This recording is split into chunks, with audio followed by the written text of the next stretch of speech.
Assalamualaikum warahmatullahi wabarakatuh. Kami dari kelompok 7 ingin mempresentasikan tentang konstitusi dan tata perundangan. Sebelumnya izinkan saya memperkenalkan kelompok saya, yaitu ada Ilham Syakur Fidina, Muharafi Yuda Permana, dan Randy Sugiri. Langsung aja. Pertama, ada pengertian konstitusi. Konstitusi dalam bahasa Latin yaitu constituante atau undang-undang dasar, atau juga disingkat dengan UUD, dalam negara adalah sebuah norma sistem politik dan hukum bentukan pada pemerintah negara. Biasanya dikodifikasikan sebagai dokumen tertulis. Hukum ini tidak mengatur hal-hal yang terperinci, melainkan hanya menjabarkan prinsip-prinsip yang menjadi dasar bagi peraturan-peraturan lainnya. Dalam kasus bentukan negara, konstitusi memuat aturan dan prinsip-prinsip entitas politik dan hukum. Konstitusi umumnya merujuk pada penjamin hak kepada warga masyarakatnya. Istilah konstitusi dapat diterapkan kepada seluruh hukum yang mendefinisikan fungsi pemerintah negara. Selanjutnya, sejarah konstitusi. Konstitusi atau constitution berbeda dengan undang-undang dasar atau Grand Gazette dikarenakan suatu kekhilafan dalam pandangan orang mengenai konstitusi pada negara-negara modern, hingga pengertian konstitusi itu kemudian disamakan dengan undang-undang dasar. Kekhilafan ini disebabkan oleh pengaruh paham kodifikasi yang menghendaki agar semua peraturan hukum ditulis demi mencapai kesatuan hukum, kesederhanaan hukum, dan kepastian hukum. Begitu besar pengaruh paham kodifikasi sehingga setiap peraturan hukum karena penting itu harus ditulis. Dan konstitusi yang ditulis itu adalah undang-undang dasar. Hampir semua negara di dunia memiliki konstitusi tertulis atau undang-undang dasar yang pada umumnya mengatur mengenai pembentukan, pembagian wewenang, dan cara bekerja berbagai lembaga kenegaraan serta perlindungan hak asasi manusia. Negara yang dikategorikan sebagai negara yang tidak memiliki konstitusi tertulis adalah Inggris dan Kanada. Di kedua negara ini, aturan dasar terhadap semua lembaga-lembaga kenegaraan dan semua hak asasi manusia terdapat pada adat kebiasaan dan juga tersebar di berbagai dokumen, baik dokumen yang relatif baru maupun yang sudah sangat tua, seperti Magna Carta yang berasal dari tahun 1215 yang memuat jaminan hak-hak asasi manusia rakyat Inggris. Karena ketentuan mengenai kenegaraan itu tersebar dalam berbagai dokumen atau hanya hidup dalam adat kebiasaan masyarakat itulah, maka Inggris masuk dalam kategori negara yang memiliki konstitusi tidak tertulis. Beberapa sarjana mengemukakan pandangannya mengenai jenis tugas atau kewenangan itu. Salah satu yang paling terkemuka adalah pandangan Montesquieu bahwa kekuasaan negara itu terbagi dalam 3 jenis kekuasaan yang harus dipisahkan secara ketat. Ketiga jenis kekuasaan itu adalah: 1. Kekuasaan membuat peraturan perundangan atau legislatif. 2. Kekuasaan melaksanakan peraturan perundangan eksekutif. 3. Kekuasaan kehakiman atau yudikatif. Selanjutnya, macam konstitusi. Secara umum terdapat 2 macam konstitusi, yaitu konstitusi tertulis. Adalah konstitusi tertulis itu bisa dimaksudkan juga dengan undang-undang dasar, yaitu suatu naskah yang isinya adalah memaparkan tugas-tugas pokok badan-badan pemerintah suatu negara. 2. Konstitusi tak tertulis. Konstitusi tidak tertulis yaitu peraturan yang ada tapi tidak tertulis, yang timbul dan tetap terpelihara serta tetap dijalankan dalam praktik penyelenggaraan penyelenggaraan negara. Selanjutnya, lembaga negara pasca amandemen. Sebagai kelembagaan negara, MPR RI atau Majelis Permusyawaratan Rakyat Republik Indonesia hanya sebagai lembaga negara. Dalam pasal 1 ayat 2 disebutkan kedaulatan berada di tangan rakyat dan dilaksanakan menurut Undang-Undang Dasar, sehingga tampaklah bahwa MPR RI tidak lagi menjadi pelaku atau pelaksana kedaulatan rakyat. Selanjutnya, susunan dalam kelembagaan negara juga mengalami perubahan, yaitu badan legislatif, anggota MPR, DPR, DPD, badan eksekutif presiden, dan wakilnya. Sedangkan badan yudikatif terdiri dari Mahkamah Konstitusi atau MK sebagai lembaga baru, Mahkamah Agung atau MA, dan Komisi Yudisial atau KY. Lembaga negara yang dihapus adalah Dewan Pertimbangan Agung atau DPA, dan Badan Pemeriksa Keuangan atau BPK. Pertama, UUD Negara Republik Indonesia tahun 1945 sebagai hukum dasar merupakan hukum yang tertinggi. Artinya, UUD 1945 menjadi sumber hukum bagi peraturan perundang-undangan di bawahnya. Melalui pengertian ini, UUD 1945 sekaligus berperan sebagai alat kontrol terhadap peraturan di bawahnya. Apakah peraturan di bawahnya sesuai atau tidak sesuai dengan UUD 1945? Kedua, ketetapan MPR yang dimaksud adalah ketetapan MPR sementara atau MPRS dan ketetapan MPR yang masih berlaku. Sebagaimana yang dimaksud dalam ketetapan MPR nomor 1 MPR 2003 tentang peninjauan terhadap materi dan status hukum ketetapan MPRS dan ketetapan MPR tahun 1960 sampai dengan tahun 2002, tanggal 7 Agustus 2003. Ketetapan MPR adalah putusan majelis yang memiliki kekuatan hukum mengikat ke dalam dan keluar majelis. Mengikat ke dalam berarti mengikat kepada seluruh anggota majelis, mengikat keluar berarti setiap warga negara, lembaga masyarakat, dan lembaga negara terikat oleh ketetapan MPR. Ketiga, undang-undang dan peraturan pemerintah pengganti undang-undang memiliki kedudukan yang sederajat. Berdasarkan pasal 20 ayat 1 UUD Negara Republik Indonesia tahun 1945, DPR merupakan lembaga negara yang memegang kekuasaan membentuk undang-undang. Kekuasaan ini harus dengan persetujuan presiden.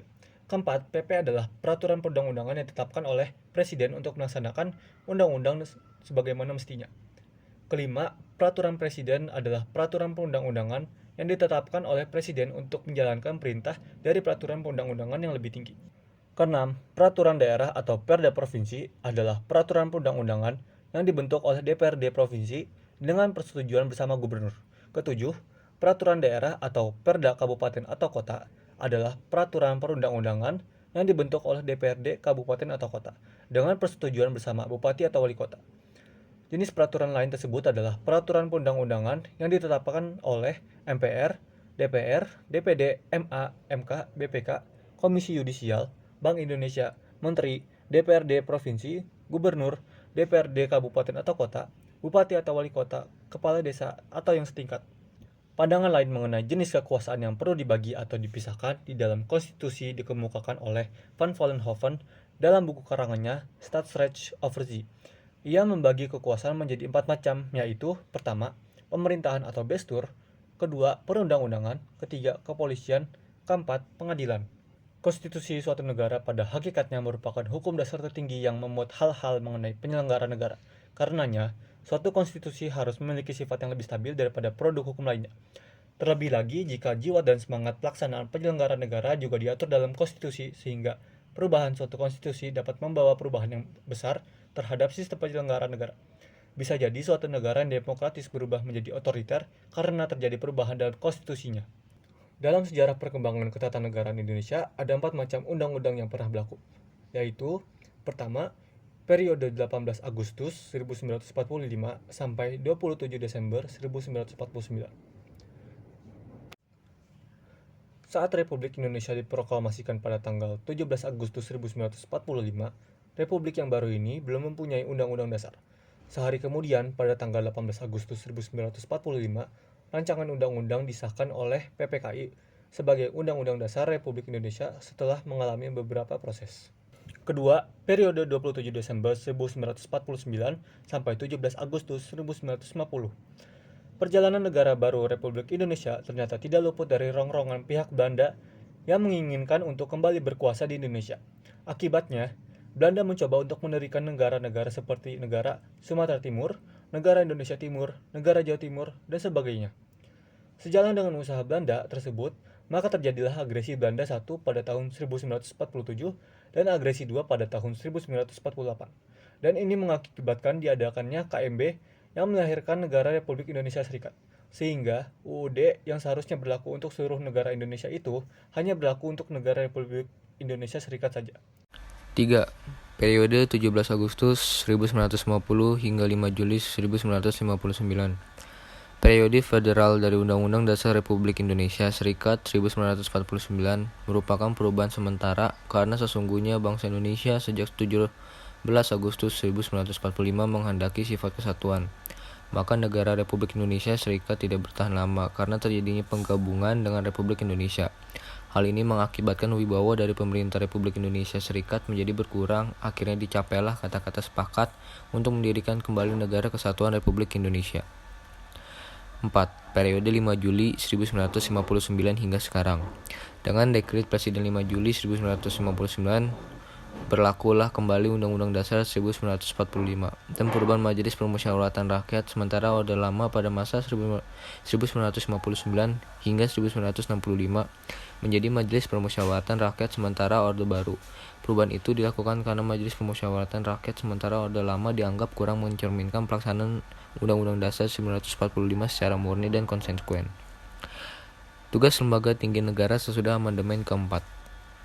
A. MPR. Lembaga tinggi negara sejajar kedudukannya dengan lembaga tinggi negara lainnya seperti Presiden, DPR, DPD, MA, MK, BPK. Kedua, menghilangkan supremasi kewenangannya. Ketiga, menghilangkan kewenangan menetapkan GBHN. Keempat, menghilangkan kewenangannya mengangkat presiden karena presiden dipilih secara langsung melalui pemilu. Keempat, tetap berwenang menetapkan dan mengubah UUD. Kelima, susunan keanggotaannya berubah, yaitu terdiri dari anggota Dewan Perwakilan Rakyat dan anggota Dewan Perwakilan Daerah yang dipilih secara langsung melalui pemilu. B. DPR.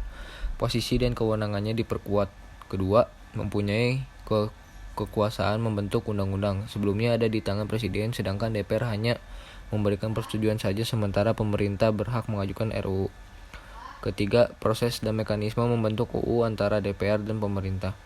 Keempat, mempertegas fungsi DPR yaitu fungsi legislasi, fungsi anggaran, dan fungsi pengawasan sebagai mekanisme kontrol antar lembaga negara. C. Lembaga negara baru sebagai langkah akomodasi bagi keterwakilan kepentingan daerah dalam badan perwakilan tingkat nasional setelah ditiadakannya utusan daerah dan utusan golongan yang diangkat sebagai anggota MPR. Kedua, keberadaannya dimaksudkan untuk memperkuat kesatuan negara Republik Indonesia.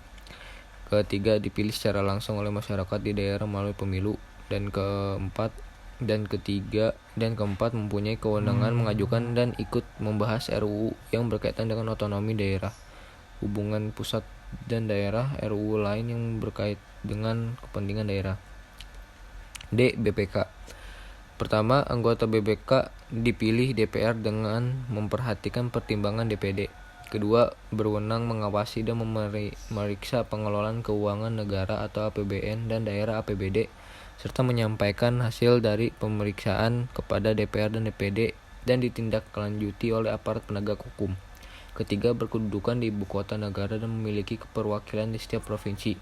Dan keempat, mengintegrasi peran BPKP sebagai instansi pengawal internal departemen yang bersangkutan ke dalam BPK.